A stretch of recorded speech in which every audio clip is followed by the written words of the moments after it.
हाँ भैया।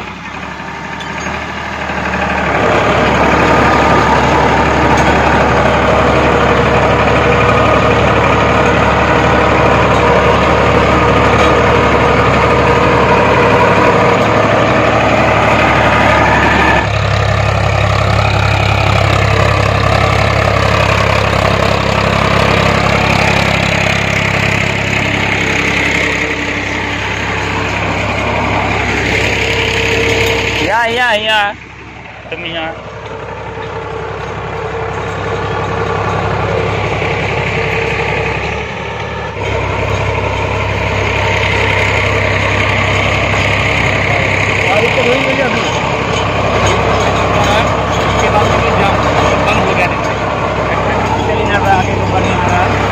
वहीं पे जाम चल रहा है, यहाँ पे नहीं लग रहा है, अब बढ़िया चल रहा है। भैया नमस्कार। भैया जी नाम क्या है आपका? अच्छा, गांव कौन सा है?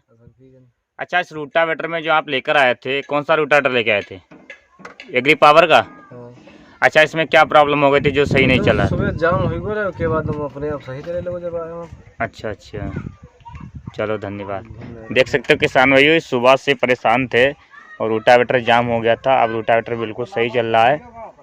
और थैंक यू किसान भाइयों, नमस्कार। यूट्यूब चैनल में आपका स्वागत है।